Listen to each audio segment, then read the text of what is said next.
Fala, gente linda! Fala, pessoal, como é que vocês estão? Tudo bom? Vou conversar hoje com a nossa super convidada, Mariana Campos, da Vôlei, a empresa especializada em bolsa para estudante atleta nos Estados Unidos, atleta de vôlei. Gente, que delícia ter você aqui, é um prazer enorme ter você aqui, Mário. Mário, eu tenho um monte de perguntas para te fazer, que eu recebi sobre essa oportunidade, né, de ser um atleta nos Estados Unidos, de ir com bolsa esportiva para os Estados Unidos. Eu sei que você também trouxe várias perguntas sobre o TOEFL IBT, que é uma parte importante do processo, né? Uhum. E aí a gente vai começar esse bate-bola. Mari, deixa eu ver aqui a primeira pergunta que eu tenho para você.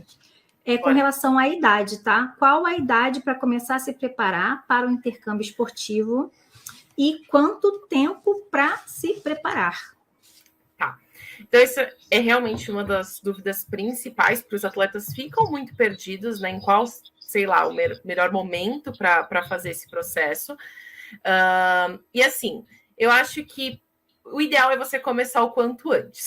Então, se é uma pessoa que está na 8ª, 7ª série e já tem esse objetivo, é ideal que ela pelo menos já esteja fazendo inglês, né, para começar. Mas a partir do primeiro ano do ensino médio, a gente já começa a trabalhar diretamente com esse atleta. Então, o foco dele vai ser a prova do TOEFL e também a parte de voleibol. Então, a gente precisa fazer a edição de um vídeo, né, profissional para esse atleta ser apresentado para as universidades americanas e canadenses da melhor forma possível. O que acontece? Os técnicos, eles vão querer assistir um vídeo desse atleta jogando. Então, tem que ser um vídeo muito bom. É uma bolsa esportiva. Como provavelmente seu público já sabe, tem milhões de tipos de bolsa. A bolsa esportiva, ela vai te avaliar no esporte. Então, como que é você jogando? Então, se você não for um bom atleta, não tem como conseguir uma bolsa esportiva. Então, não adianta você ter o inglês e não ter o esporte. E não adianta você ter o esporte e não ter o inglês. E aí, o termômetro, para eles saberem se você se encaixa nos padrões da instituição em si, aí vai ser a nota do TOEFL. Então, você tem que ser um ótimo jogador e você tem que ter uma boa nota na prova do TOEFL. Isso seria o quê? 13 anos? Então, a gente começa mais ou menos 14 anos, é o primeiro ano do ensino médio, né? Então, a gente já começa a preparar esse atleta para ele ter isso como objetivo. Se você não tem isso como objetivo, você não vai começar a estudar para o TOEFL, você concorda? Eu não vou parar, sentar, começar a estudar para uma prova que eu nem sei se eu vou querer fazer. Então, por isso que é importante eles já terem esse objetivo para lá na frente alcançar isso que eles tanto almejam. Tem tantos atletas hoje que vão para fora, então esse pessoal que já está jogando em clube, vê o pessoal saindo do Brasil, né, conseguindo bolsas, então eles já têm isso como objetivo. E assim, a idade ideal é pelo menos, eu sempre digo, pelo menos no segundo ano do ensino médio, para você ter tempo para estudar, porque você faria a prova, a gente põe aí mais ou menos um ano para você fazer a prova do TOEFL, porque a gente também seguia através da prova. A gente não quer que um aluno chegue e a gente fala, daqui 2 meses você vai fazer a prova do TOEFL. Não é assim. Então, a gente pensa que a partir do segundo ano é o momento ideal. Primeiro ano é para um atleta que já tem isso muito certo na cabeça dele e tem isso como objetivo, né? E aí, no terceiro colegial, já vai ficando mais apertado. E tem idade limite. Então, não é que as ligas têm idade limite, mas você tem que justificar tudo que você fez depois que você se formou no ensino médio. Então, fica muito difícil para um atleta de 23, 24 anos justificar o que ele fez, né? Então, a gente normalmente recruta até 20, 21 anos no máximo.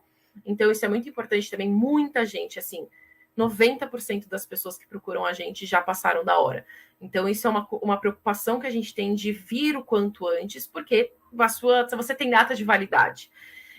Acontece, muitos atletas acabam ficando pelo caminho porque não sabiam da oportunidade ou não se prepararam e não tem como, porque como que a gente justifica depois que você se formou no ensino médio o que você fez por 3, 4 anos? É muito difícil. Você diria então que é o quê? De 14 a 21? De 14 a 20. De 14 a 20 anos. Eu acho que é justamente a pergunta que teve aqui, olha. Existe possibilidade para bolsa masculina? E seria até qual idade? Desculpa, qual que foi a pergunta? Existe a possibilidade do quê? Para bolsa masculina. E seria até qual idade? Tá, então assim, normalmente, quando as pessoas entram, por exemplo, no nosso perfil, elas vão ver muitas atletas do feminino. Isso acontece porque existe uma regra nas ligas americanas, principalmente, que são quem dá mais bolsa. E que todo investimento em um esporte masculino tem que ser revertido a um esporte feminino também. Então, mas não necessariamente no mesmo esporte. Então, no top 10 aí do masculino, o voleibol não entra. Mas no feminino, o vôlei feminino está no top 10. Então, por isso que você vê tantas meninas conseguindo bolsas até de 100%, com alimentação, etc. E no masculino, essas bolsas de 100% são raras, mas existe sim a possibilidade, mas com um investimento um pouco maior, porque o budget do time masculino é menor do que do feminino. Interessante isso, né? Essa diferença. É realmente por conta, assim, vamos supor, hoje no top 10 do masculino tem futebol americano, tem basquete, tem atletismo, tem natação, tem hóquei no gelo. No feminino, o vôlei tá no top 10, porque não necessariamente você precisa investir no voleibol masculino e no voleibol feminino. Você precisa investir o mesmo tanto que você investe em um esporte masculino e em um esporte feminino. Então, o vôlei recebe muito investimento, porque ele é muito popular no feminino, mas no masculino ele ainda não é tanto popular nos Estados Unidos. Interessante, super interessante, eu não sabia dessa diferença. E assim, como é que o TOEFL entra nesse processo? Tá. Então, assim, o TOEFL é crucial. O técnico ele vai avaliar o atleta de 3 maneiras. Então, ele vai assistir o vídeo jogando, é o primeiro de tudo. Vai assistir um vídeo desse atleta jogando. Gostou? Ele vai querer saber, tá, e quanto ele tem na prova do TOEFL? Porque esses são os pré-requisitos da instituição, não do técnico. Quem dá a bolsa, quem dá o dinheiro é o técnico. Mas a instituição não aceita um atleta que não tenha nota. Então, a instituição vai ter ali uma nota mínima e esse atleta tem que passar. E o terceiro fator é que eles vão avaliar o GPA do ensino médio, né, que é a média de todas as notas, que vai de 0 a 4, e que esse atleta tem que ser um atleta aplicado também, porque o que acontece? As ligas, elas não permitem que o atleta jogue se ele não tiver nota. Então, o atleta tem que manter um GPA de 2. Então, é uma nota que vai de 0 a 4, e eles têm que ter pelo menos 2. Então, eles fazem uma média, uma conta, com todas as suas notas lá da faculdade, vai dar uma nota até 4. E esse atleta tem que manter 2. Então, se for um atleta que é super relaxado, que não teve notas boas no ensino médio, eles avaliam isso também. E como é que é a questão da nota do TOEFL IBT, assim, para o vôlei nos Estados Unidos, tem muita diferença de instituição para instituição, ou tem uma média, assim, que a gente já consiga pelo menos ter um norte geral? Tá. Então, eu acho que o norte seria mais entre feminino e masculino. Como no feminino tem os junior colleges, nos junior colleges eles exigem notas bem menores. Então, a gente está falando aí de uma nota de 65, 69, são notas bem... Até 61, que é o mínimo possível, 61. Não existe nota menor que essa. Quando a gente fala de faculdades de 4 anos, então colleges e universities de 4 anos, aí a gente está falando de notas maiores. Então, no masculino, como não tem junior college, os meninos normalmente eles já estão mirando ali em 80, 85, porque eles já vão para uma faculdade de 4 anos direto. As meninas têm a possibilidade de ir para um junior college. Até existe junior college masculino, mas são times muito pequenos e que dão bolsas muito pequenas, então acaba não compensando para o masculino. Então, essa é a diferença que a gente dá para os nossos atletas. O norte para o masculino seria um e para o feminino outro. E para você que está aqui e quer ser estudante atleta, quer uma bolsa dessa, eu vou te dar referência do que significam essas notas com relação ao TOEFL IBT. Porque a nota que você tira no TOEFL, ela reflete a sua bagagem de inglês. Então, o que um 65 reflete? O que um 65 significa em termos de nível de inglês? O que um 85 significa em termos de nível de inglês? Porque quando você vai para a prova com a meta de tirar 85, será que a sua bagagem de inglês é compatível com esse 85? Será que falta para você chegar aos 85? Então, essa correlação entre a sua bagagem de inglês e a nota que você precisa tirar, é muito importante que você tenha essa clareza para entender se está perto se está longe e o tanto que precisa estudar, tá? Então, essa nota entre 65 e 69 é uma nota de nível B1 de inglês. Anota aí, B1. Paulo, o que é nível B1 de inglês? Já vou explicar para vocês. Anota essa informação primeiro. Uma nota entre 80 e 85 é uma nota de nível B2 de inglês. Anotou essa informação? Então, agora eu vou te explicar o que é o nível B1 e o que é o nível B2, tá? A gente tem uma grade de referência que divide os níveis de inglês em 6. Então, primeiro a gente tem o A, que é o nível iniciante, que tem o A1 e A2. O B, que é o nível intermediário, tem B1 e B2. E o C, que é o nível avançado, tem C1 e C2, tá? Então, eu estava falando o tempo todo do B, que é o quê? Nível intermediário. Nível intermediário tem, você entrou no nível intermediário e você está saindo. Então, aqui a gente tem a metade do caminho, tá? Então, B1 é aquele nível intermediário no começo do nível intermediário e nível B2 é você já da metade para o final, indo para o avançado, tá? Então, o intermediário B1 é essa nota entre 65 e 69, o intermediário B2 é essa nota entre 80 e 85 pontos. Me fala uma coisa, Mari, você também recebeu algumas perguntas sobre o TOEFL, né? O que você tem aí de dúvida dos atletas? Olha, eu vou começar com uma das que mais, acho que todo mundo tem muita dúvida, que foi sobre o tempo da prova. Então, como estudar cronometrando esse tempo, né? Se policiar em responder as perguntas e estudar controlando o tempo para você não chegar lá na prova e não conseguir fazer essa parte de responder com o tempo, né? Gente, é super bacana essa pergunta, principalmente falando com atletas, porque eu vou tentar, tá? Falar a linguagem do atleta.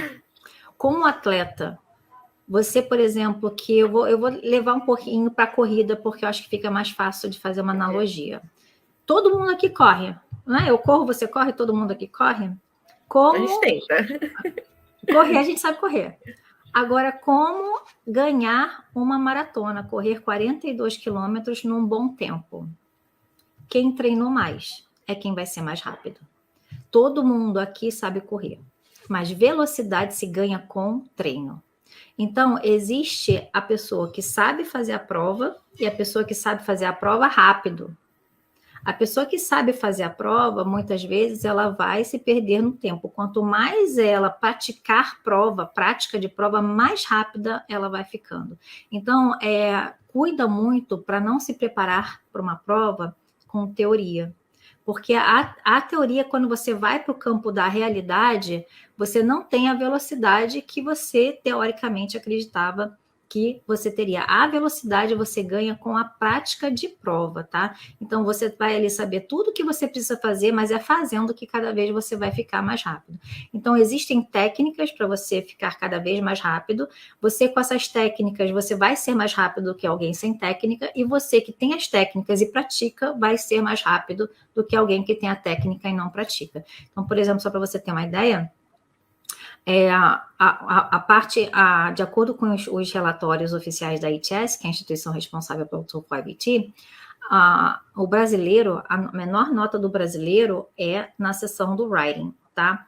E quando você vai na seção do writing, tem ali um cronômetro para você fazer uma redação, gente, com mais de 300 palavras.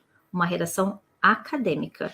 Se eu botar você agora para fazer uma redação acadêmica em português com mais de 300 palavras, de repente você não consiga fazer nem em português, né? Então, existe toda uma forma de estruturar, toda uma forma de raciocínio, de analogias para você ser rápido, e o treino de digitação e a prática que vai fazer você cada vez ficar mais rápido. Então, dentro do método TIP, por exemplo, a gente tem somos o único preparatório para o TOEFL no Brasil, com parceria internacional com a ITS. A gente tem uma plataforma da ITS dentro do curso, onde o aluno tem 35 redações ali dentro.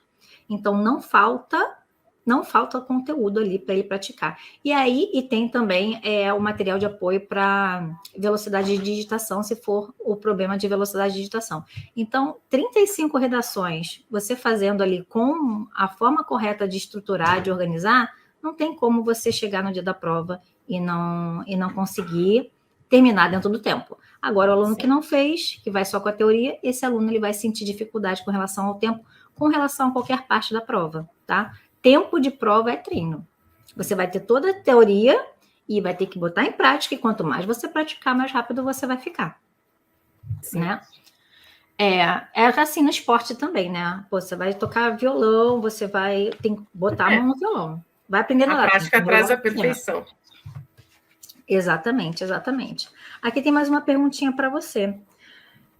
E essa pergunta, eu acho que é a pergunta número 1, né? Primeiro passo.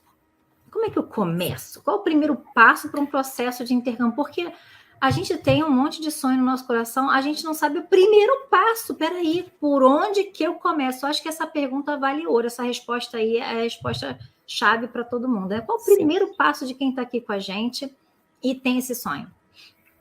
E assim, muita gente acaba ficando pelo caminho por não saber o primeiro passo. Porque assim, o primeiro passo é entrar em contato, claro, mas como que é feito esse primeiro contato? A gente precisa ver um vídeo desse atleta jogando. Então é impossível eu conseguir em todos os clubes do Brasil e assistir um treino de todo mundo. Então a gente precisa fazer uma avaliação desse atleta, uma avaliação técnica. Claro, a gente faz uma avaliação muito similar do que os técnicos vão fazer. Então, a gente sabe o que eles buscam. Eu tenho técnicos que falam diretamente comigo, assim, olha, eu preciso de uma jogadora assim. Então, a gente precisa entender se esse jogador que quer uma bolsa esportiva tem as características que os técnicos lá fora buscam. Então, primeiro de tudo, eu preciso de um vídeo desse atleta. E o que acontece? Muita gente, principalmente com a pandemia, não tem vídeo. Então, foi um tempo que as pessoas ficaram sem treinar, ficaram sem jogar, nunca pensaram nisso, e aí a gente volta para aquilo lá atrás do começar o quanto antes, para você preparar um bom vídeo, porque aí chegou no terceiro colegial, em julho do terceiro colegial, 1 ano para embarcar, esse atleta não tem vídeo, mas ele quer muito fazer intercâmbio esportivo. Então, o preparo do vídeo é uma coisa que demora muito. E até esse primeiro vídeo para a nossa avaliação, que a gente pede um vídeo mais simples, de 3 minutos, às vezes um atleta não tem. Então, ele fala, eu queria muito, mas eu não tenho lances jogando. Então, se ele tivesse já como objetivo isso há muito tempo, ele estava filmando os jogos, estava filmando os treinos e preparando um vídeo para começar o processo de intercâmbio. Então, o primeiro passo é preparar um vídeo. Começar a gravar você em tudo que você está fazendo. Vai ter um grande banco de filmagem para selecionar os melhores lances. E assim, eu tenho atleta, quando me perguntam, quanto tempo de vídeo eu preciso te mandar? Porque o primeiro vídeo que o atleta vai mandar para a gente para avaliação é um vídeo de 2, 3 minutos, bem simples, nada profissional. A parte profissional a gente vai fazer. Então, aí os atletas vão mandar para a gente o material grosso. Então, o material, realmente, tudo que ele tem para a gente fazer um bom vídeo para mandar para os técnicos. Eu já tive atleta que me mandou 20 horas de jogo. E aí é um atleta muito preparado. Por isso que eu digo sobre preparação, sobre você saber o que você tem que fazer. Caramba. E aí, deixa eu te fazer uma pergunta. Esse processo, ele corre em paralelo à preparação para o TOEFL? Ou normalmente é uma coisa primeiro, a outra coisa depois? Qual é a ordem disso? Ao mesmo tempo que o atleta vai começar o processo com a gente, ele começou o processo. A gente tem a MM Box, que ele recebe o livro oficial da ITS para estudar de forma física, então acompanhar com o seu curso e etc., para poder se preparar. E também a parte de vídeo. Então, ele vai mandar para a gente toda a parte de vídeo. A gente começa a preparar um portfólio desse atleta, um currículo em inglês, preparar toda a parte para apresentar ele como atleta, e isso ele está estudando. O objetivo dele, neste momento, o objetivo dele deve ser só estudar, e não um vídeo. Aí o vídeo deveria ter acontecido antes. E o que acontece é que muitos atletas, por não ter vídeo, acabam encavalando as duas coisas e ficam com uma preocupação durante o preparo do TOEFL, que seria a prioridade, pensando também no vídeo. Então, o ideal é ter esse vídeo antes para você focar só no TOEFL. O TOEFL, ele é um critério de eliminação, assim, tipo, vamos supor, eu tenho dois atletas igualmente qualificados. O TOEFL seria um critério de desempate ou é uma jogada, um critério de desempate? O que é mais não mais um critério de desempate, é mais... Eu não sei. Como é que é o peso das coisas, assim, nessa...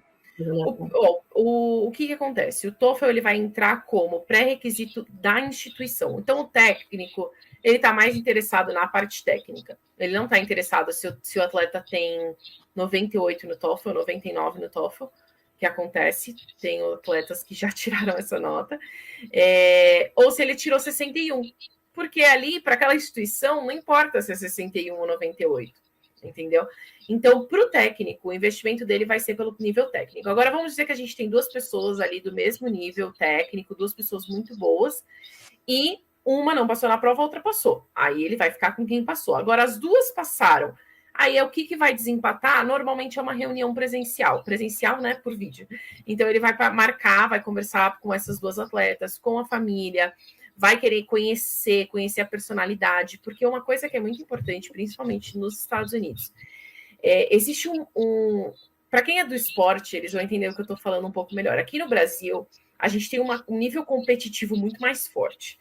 Então aquela coisa do eu vou talvez ser um pouco pilantra ali com aquele meu amigo, uma competição muito acirrada, então as pessoas, o clima do time às vezes não é muito bom.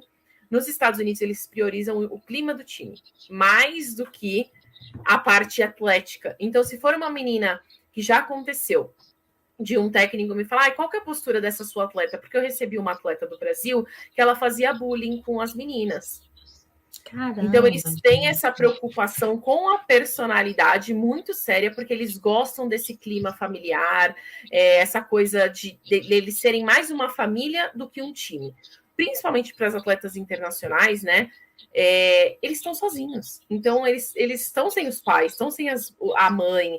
Ele precisa se virar. Quem que vai ajudar ele a se virar? São os atletas do time, são os americanos que vão te levar lá no Walmart quando você precisar comprar alguma coisa. Então, esse clima do time é muito importante para eles. Então, realmente, acho que na hora de um desempate seria essa entrevista, conversa com o técnico. Que acaba sendo mesmo, para ver quem que se encaixa mais dentro da nossa cultura, né? Dentro da cultura que nós temos aqui da nossa família, faz todo sentido. Então, ó, pessoal, você que tinha dúvida de qual o primeiro passo na parte do vôlei em si, é você começar com a gravação dos seus jogos para você poder fazer esse vídeo. O primeiro passo com relação ao TOEFL IBT, para você que não sabe o primeiro passo e quer fazer do jeito certo, participa do workshop que vai começar na semana que vem, tá? Porque o que é o primeiro passo que eu chamo? É fazer o seu mapa da preparação. O mapa da preparação é uma avaliação sua para saber qual é o seu perfil do aluno e o que você precisa. E aí, isso é o que mais é negligenciado. As pessoas fazendo tudo que está todo mundo fazendo, seguindo orientações totalmente genéricas e aleatórias, e aí começam a se preparar pelo final. Muitas pessoas começam a se preparar fazendo exercícios. O exercício a pessoa faz depois de já saber os critérios de pontuação, o que joga nota para cima, o que joga nota para baixo, como administrar o tempo, quais são as pegadinhas. Agora eu vou fazer exercício. Então, não é começar pelo fim. Eu vou começar fazendo exercício, não sei nem o que eu estou fazendo, não sei nem como é que vão me corrigir, não sei nem como é que eu tenho que responder, não tenho metodologia nenhuma, não tenho padrão nenhum. Então, quando você não sabe o passo a passo correto, você acaba começando pelo fim ou você acaba fazendo o que está todo mundo fazendo, que não é o que você precisa. Então, o primeiro passo é identificar o que você precisa, qual é o seu perfil do aluno e montar o seu mapa da preparação. Tem mais uma perguntinha aqui para você, Mari. Para onde esses atletas normalmente embarcam? Tá. Bom, a gente tem contato hoje com técnicos em todos os estados dos Estados Unidos, literalmente. Então, o que vai depender muito do objetivo do atleta. Então, depois que a gente começou o processo, uma das coisas é avaliar as prioridades e o perfil do atleta. Então, o perfil do atleta ou as prioridades. Ele quer uma bolsa de 100%, ele quer uma bolsa muito grande. Então, não adianta ele me falar, olha, eu quero uma bolsa muito grande na Flórida. E se a sua bolsa muito grande está em Nebraska? Então, a gente precisa entender a sua ordem de prioridades. Olha, minha prioridade é ficar num estado que não seja tão frio. Tá? Então, a sua prioridade financeira já não é número 1, ela é número 2. Ou, eu quero uma faculdade que tenha brasileiras, porque eu acho que a adaptação vai ser mais fácil. Então, tá. Então, a sua prioridade de financeira já caiu para número 3. Então, a gente precisa entender esse ranking de prioridades do atleta para saber mais ou menos para onde ele vai ir. Outra coisa, os técnicos, como eu disse, eles falam diretamente comigo, olha, eu preciso de um atleta nessa posição, com este perfil. Às vezes esse técnico me pede um levantador muito rápido, e aí eu tenho um atleta e essa faculdade seria na Georgia. Mas esse atleta queria tanto ir para a Flórida, porque eu falo Flórida, porque todo mundo fala Flórida. E assim, não é dessa forma. Então a gente precisa entender quais são as suas prioridades, porque às vezes você se limita tanto em um estado só porque você acha que é mais quente, ou porque você acha que é mais gostoso, não sei. E às vezes você tem uma oportunidade tão legal para ficar em outro estado, uma bolsa maior ou uma faculdade maior. Então, eu sempre digo para os meus atletas, mantém o leque aberto, que para mim é a parte principal. Eu estudei no Texas, na fronteira com o México, e estudei no Tennessee, numa cidade super pequena, e fui super feliz. Então, se eu tivesse me limitado, não, eu quero ficar na Califórnia, talvez eu não teria vivido as experiências que eu vivi, eu consegui fazer o meu mestrado com bolsa de estudos, e talvez se eu tivesse ido para um outro lugar, eu não teria feito. Então, eu sempre uso o meu exemplo como guia para esses atletas, para eles não se limitarem. Gente, que delícia, né? É uma oportunidade incrível você ir para o exterior com bolsa esportiva, meu Deus, fazendo aquilo que você gosta e ainda tendo uma oportunidade de estar naquelas escolas e universidades que são fantásticas. Eu também, eu fiz high school nos Estados Unidos, né? E só que eu fui totalmente... Gente, eu tenho 1,58 m. Eu era do time de basquete, mas assim, não, passei o ano inteiro no banco. Mas eu posso falar, eu tenho a foto. Só. Ponto, mas já foi uma experiência maravilhosa. Tive muita dificuldade em concentrar com o speaking, com todo mundo falando na sala. Alguma dica? Gente, essa dificuldade aqui, ela é a dificuldade número 1 de quem faz o teste no centro aplicador. Se você desfoca com alguém falando ao lado, atualmente já é possível você fazer o teste em casa, na versão Home Edition. Então, assim, no centro aplicador, ou você aprende a conviver e fazer o teste com o falatório ao redor, ou você opta pela versão em casa, que não vai ter esse falatório em volta. Só que tem uma diferença aqui em termos de aceitação do seu certificado. O teste feito em casa, ele não tem a mesma aceitação do teste feito no centro aplicador. Então, tem algumas bolsas, algumas instituições que vão aceitar exclusivamente o certificado do aluno que fez o teste no centro aplicador. Então, o seu primeiro passo é identificar se, para o seu caso, eles aceitam também a versão Home Edition, que é essa que é feita em casa. Se a instituição aceitar a versão feita em casa, você que passa por essa dificuldade já resolveu o problema fazendo o teste em casa, está resolvido. Se a instituição não aceitar a versão em casa, você vai precisar incluir no seu treino esse cenário, que é o cenário comum de prova no centro aplicador, é o falatório. E aí é o que eu faço com os meus alunos, inclusive, no método TIP, na parte de treino, eu coloco um áudio de um monte de gente falando num bar, um monte de conversa ao mesmo tempo. Por quê? Porque eu coloco o pior cenário, que é um monte de falação.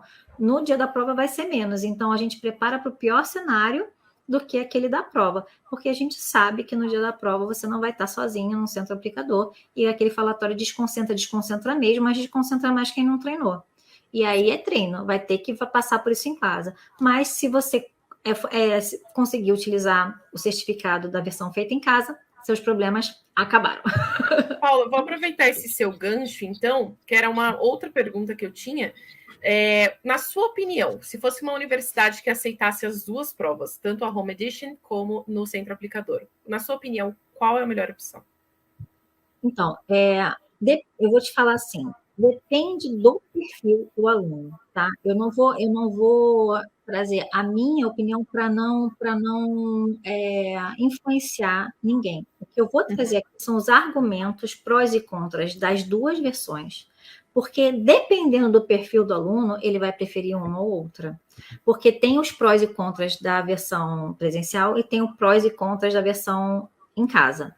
O teste em si é igual, é o mesmo nível de dificuldade, é o mesmo teste. Só que a experiência do teste que muda. E aí, para mim, de repente, uma experiência seja a experiência de um seja mais válida, mais de acordo com o meu perfil, para você seja outra, sendo que é super subjetivo mesmo, é super subjetivo. Então, anota aí, você que está com essa dúvida. Primeiro passo de todos é identificar se, para o seu caso, tanto faz. Fazer no centro aplicador ou em casa. Ah, beleza, no meu caso, tanto faz, a instituição aceita qualquer versão do teste. Beleza, então agora parte de você a escolha se você vai fazer em casa ou no centro aplicador. Então, vamos para os prós e contras de cada situação? Fazendo o centro aplicador, quais são as vantagens e desvantagens? Fazendo o centro aplicador, a primeira vantagem é o fato de que todo equipamento é de responsabilidade do centro aplicador.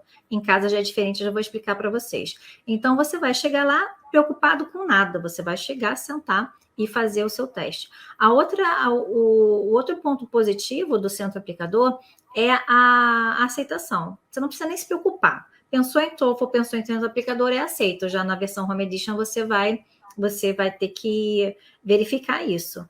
A outra vantagem de fazer no centro aplicador é a forma de fazer anotações na prova.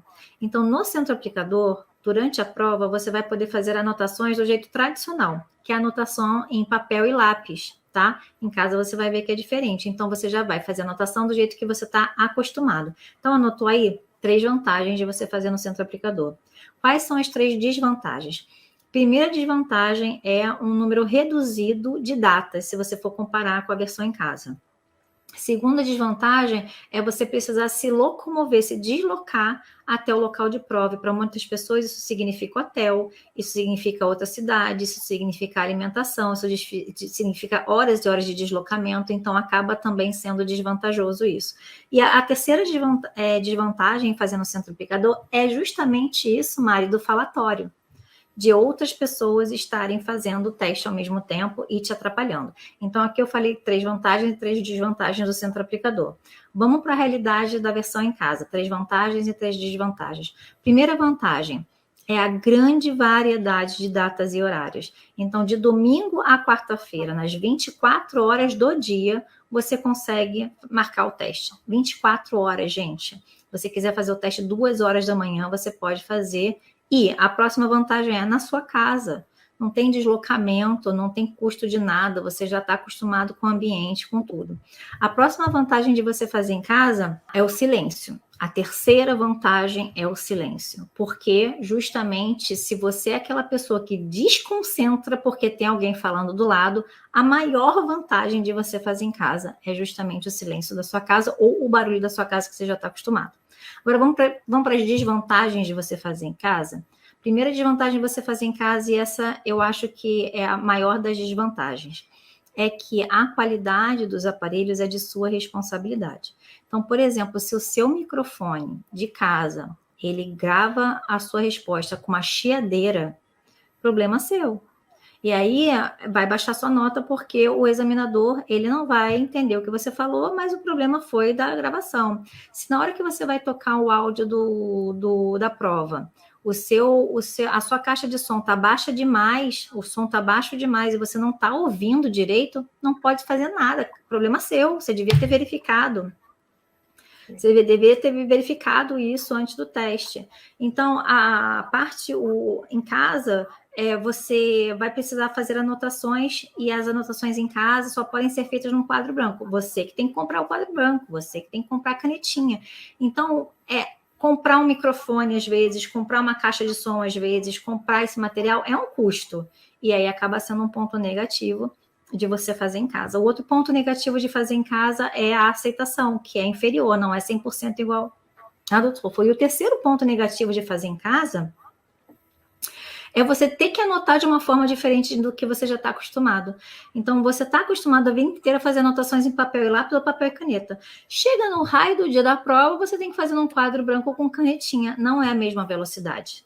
Não adianta, você não vai escrever igual na mesma velocidade que você escreve no papel e lápis. Então, acaba sendo uma desvantagem e você acaba tendo que incluir isso na sua preparação para ficar ágil dessa forma. Então, são 3 desvantagens de fazer em casa. 3 vantagens de fazer em casa a falta, eu falei, né? A falta de barulho, a variedade de datas e gasto zero com deslocamento. Aí eu te pergunto, qual você prefere, Mariana? Vamos lá. Bom, o que eu indico, porque eu não tenho, eu influencio mesmo. Eu acho assim, fazer de casa, eu já tive atletas que tiveram mais problemas, então eu fico com receio por ser uma prova cara e que a gente não quer ter que fazer mais de uma vez, né? Eu já tive uma atleta que ela...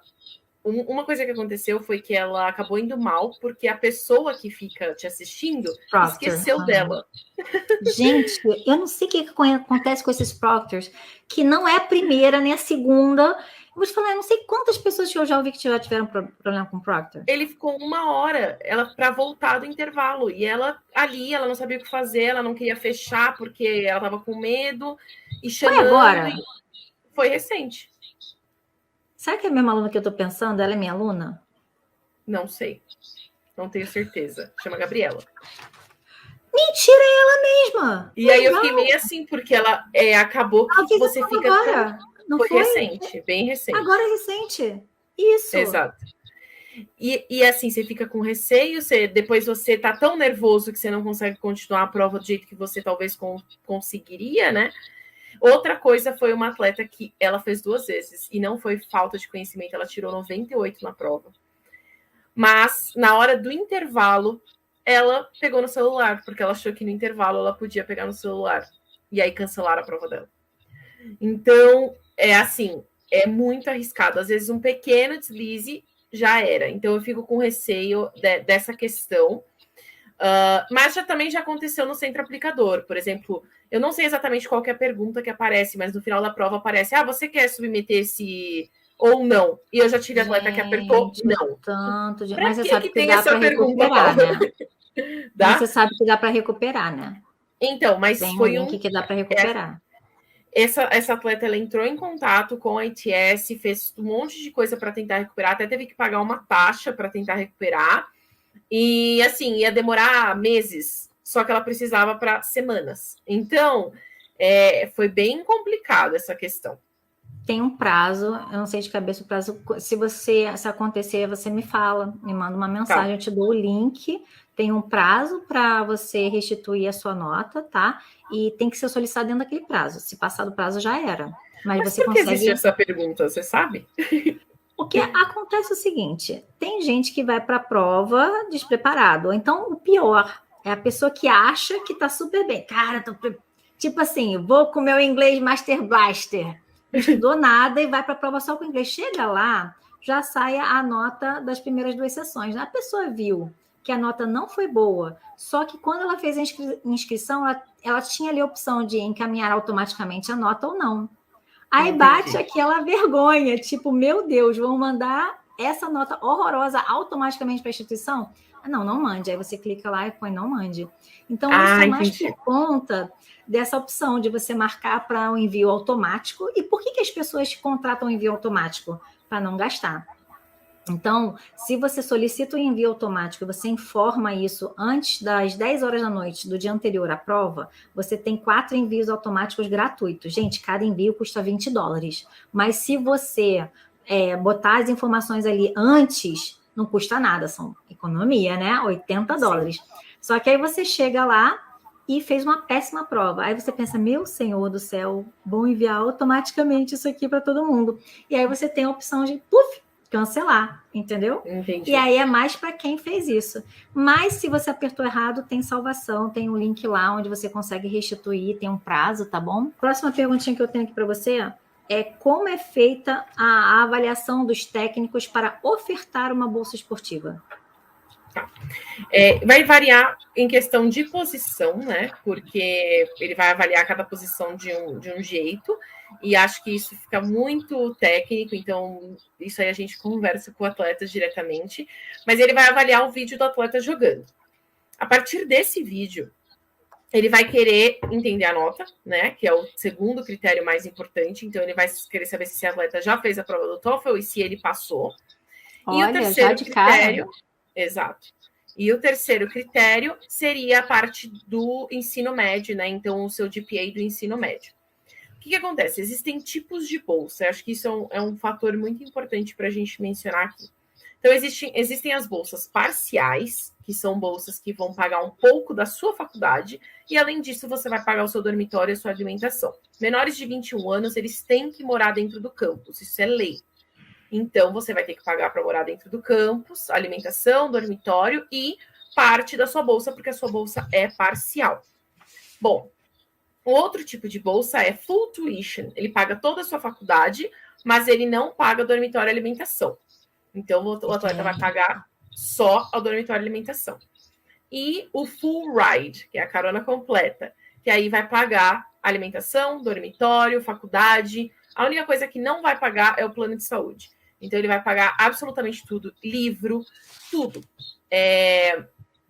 Existem muitas atletas, principalmente no feminino, que viajam com bolsa de full ride. Eu fui com full ride, então eu te falo que é uma oportunidade incrível. E o que acontece, que é muito legal da parte do TOEFL. Uma atleta que aconteceu agora, essa é a minha atleta que tirou 98 na prova. Ela recebeu a parte do dormitório por conta da parte acadêmica. Então, por mais que o técnico não fosse dar uma bolsa completa para ela, por exemplo, ela conseguiu que a parte acadêmica pagasse. Então, ela recebeu uma bolsa acadêmica e uma bolsa esportiva. Combinando, ela pode chegar numa bolsa de 100%. Então, acontece com quem tem notas muito altas, mas que não recebe uma oferta de 100%. Mas aí, combinando, você pode combinar mais de uma bolsa. Você combina a parte acadêmica com a parte esportiva e aí você faz uma bolsa de 100%. O que está deixando de sair do bolso dele se ele ganha uma bolsa parcial? O que está deixando de sair do bolso dele? Era isso que eu queria saber. Quanto que ele está ganhando de fato? Ó. Em geral, as faculdades vão custar depende. Se a gente está falando de junior college, vai custar uma média de 20, 25 mil dólares.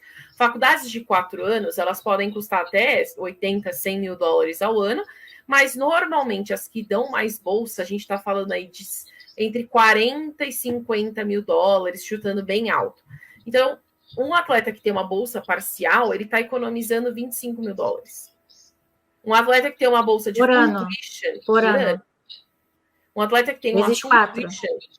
Vezes 4. Uma vez eu fiz uma conta de quanto que eu recebi de bolsa em real. E eu recebi 800 mil reais em bolsa por 4 anos de faculdade. Sem contar o mestrado. Eu queria saber. Sabe por que eu estou fazendo essa pergunta? Porque normalmente eu vejo muitas pessoas buscando por uma bolsa esportiva, buscando por uma super oportunidade fora. Aí você fala assim, olha, esse livro aqui é o melhor, custa R$250. Ai, tá muito caro. Esse aqui é o simulado oficial da ITS, custa $46. Não, esse simulado é muito caro. E aí você vai ver que, se você for somar tudo, uma pessoa que investiu muito, sei lá, vou jogar lá no teto, tá? R$10 mil, não sei, investiu muito. Vamos botar mais. Vamos botar que investiu 20 mil. 20 mil reais. Cara, investi 20 mil reais. Gente, ela recebeu 800 mil em bolsa. Gente, ganha uma experiência fenomenal. Ganha valores que em reais só por si só, multiplica por 5, vai lá para a estratosfera e não tem nada.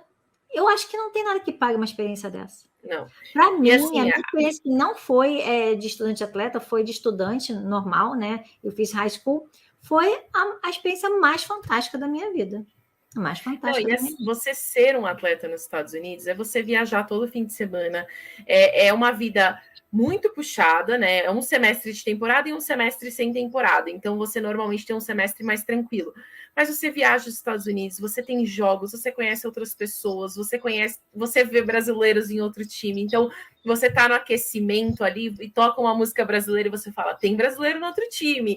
Então, assim, é uma experiência muito, muito gostosa. Eles te premiam, prêmios individuais, até acadêmicos. É você se sentir valorizado. Então, muitos atletas aqui no Brasil acabam não tendo oportunidade de seguir carreira profissional, mas tem uma oportunidade tão legal lá fora. Eu fiquei nos Estados Unidos quase 7 anos, então eu fiz 4 anos de faculdade com bolsa de 100%. Depois eu consegui uma bolsa para fazer o meu mestrado, para ser assistente técnica. E eu falo, eu não teria feito um mestrado de $35 mil ao ano se eu não tivesse uma bolsa.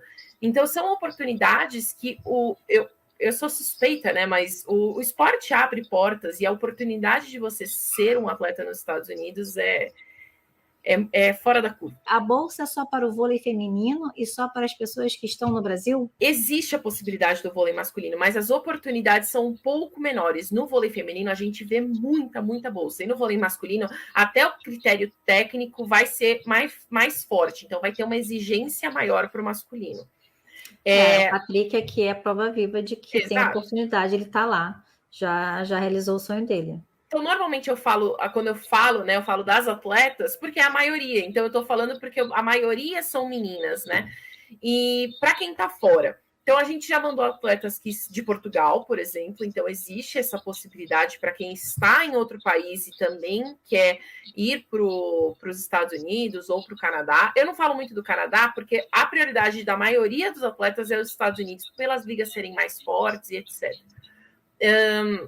Mas são para todos. Então, quando você está nos Estados Unidos, você vê polonês, você vê espanhol, você vê italiano. No meu time, eu tinha 2 venezuelanas, 1 espanhola, 3 brasileiras e 2 polonesas. Então, existe essa possibilidade para todos os países do mundo e para pessoas que estejam morando, né, brasileiros que estejam morando em outro país também. E como que tem tanta bolsa? Existem 3 ligas principais, que eu acho que isso é um fator que a pessoa fica, por que eles vão dar bolsa para brasileiro, né? Por quê? Então, existem 3 ligas principais. A gente está falando de mais de 500 times no feminino, por exemplo. E para eles manterem um nível muito forte, eles precisam recrutar gente de outros países, porque não tem como eles manterem um nível tão forte não chamando atletas de outros países. Eles não têm gente suficiente para isso. Então, por isso que existem as bolsas e elas são abertas a atletas de outros países. A gente fala que não tem preço que pague, né? Mas o dinheiro paga muita coisa, mas é uma experiência que não tem. É difícil colocar em palavras o que é uma experiência dessa de você, principalmente nessa idade, ter uma experiência no exterior, uma vivência no exterior. Para mim, eu sempre falo, incrível. Eu nunca vou conseguir descrever, nunca. Mas o meu melhor marketing são os meus atletas e, assim, conversar com quem já está lá, porque eu nunca vou conseguir colocar em palavras. Mas, se você fizer um intercâmbio esportivo e não gostar, aí você me procura, porque eu acho que tem algum problema. Nunca ninguém me procurou, tá?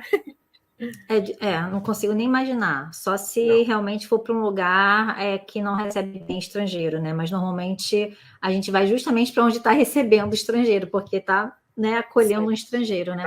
Deixa eu te fazer uma pergunta. Algumas pessoas estão perguntando sobre outros esportes. A MM Vôlei é exclusiva para vôlei? 100% vôlei? Eu trabalho 100% com vôlei. Então, vôlei feminino, masculino e vôlei de praia. Mas existem outras agências que fazem outros esportes, tem agência especializada só em futebol. Então, assim, existem bolsas para outros esportes também. A gente trabalha apenas com voleibol, mas essa oportunidade de bolsa esportiva tem para diversos esportes. Acredito que todos os que são praticados aqui no Brasil, menos handball, que handball não é um esporte praticado nos Estados Unidos.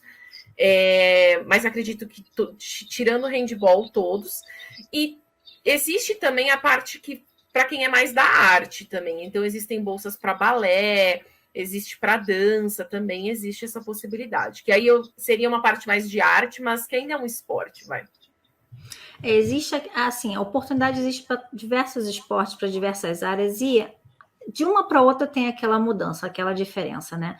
Então, aqui vai precisar de um vídeo de vôlei, lá vai precisar de um vídeo da pessoa jogando futebol. Se você parar para pensar, tem muitas coisas em comum, muitas etapas, né? E aí, uma delas é o TOEFL IBT, que é o certificado internacional de inglês mais solicitado para esses processos, e toda essa questão de você ter a técnica daquele esporte para o qual você está aplicando a bolsa. Então, tem toda essa parte em comum, independente do esporte. Se você está buscando especificamente vôlei, aí a Mariana Campos é especialista para você que quer uma bolsa esportiva para os Estados Unidos como atleta de vôlei, tá? como atleta de vôlei. Como funciona o visto de estudante e se eu trabalhar com visto de estudante? Muita gente vem, eu já tenho visto, então eu não vou precisar fazer essa parte. Vai precisar, porque o visto de estudante ele vai te permitir você ficar nos Estados Unidos o tanto que você vai estudar. Então, se você tem você está matriculado numa faculdade de 4 anos, você pode ficar lá os 4 anos sem voltar para o Brasil. Então, você não tem necessidade de vir nas férias, não. Mas existem algumas regras dentro do visto de estudante. Então, você precisa estar matriculado em 12 créditos, né, que seria referente a nossas cadeiras aqui nas universidades, em 12 créditos presenciais para esse seu visto ser válido. Porque por que eles te dariam um visto para você morar nos Estados Unidos se suas aulas são online? Então, você precisa ter 12 créditos presenciais. E não serve outro tipo de visto, mesmo para quem tem cidadania europeia, não serve, tem que ser o visto de estudante e tem que passar por esse processo. Claro, é muito mais fácil. Quando você vai para o consulado, você já tem uma carta, que é o I-20, né, da universidade, dizendo que você tem bolsa, quanto que você vai pagar, todas as suas informações, dizendo que você está matriculado, a sua carta de aceitação. Então, assim, eu nunca tive nenhum atleta negado. Até hoje eu sei de um atleta que não era nosso, que foi negado, mas não sei qual o motivo. Mas porque se você for com toda a papelada, seguir todas as instruções que a gente passa, não tem erro. E o visto de estudante, ele permite que você trabalhe dentro do campus. E aí você pode trabalhar 20 horas semanais em qualquer emprego dentro do campus e fazer um salário aí. Então, eu já fui salva-vidas, eu já servi comida na cafeteria da faculdade, eu já dei aula, né? Porque se você tem A ou B na matéria, você pode ser tutor. Existem trabalhos como você ajudar o carteiro da faculdade, então você entrega cartas, a parte de Ai, gente, que experiência incrível, meu Deus! Sim. E aí você ganha por hora. Então você ganha depende do salário mínimo do estado, vai ganhar entre 7,25, 10, 12 dólares por hora. Você consegue fazer 500, 600 dólares por mês trabalhando só 20 horas semanais. Um beijo enorme no coração. Gratidão a todos que ficaram aqui com a gente. Foi um prazer, Paula. Prazer todo mundo. Obrigada por participar. Tchau, pessoal. Tchau, tchau.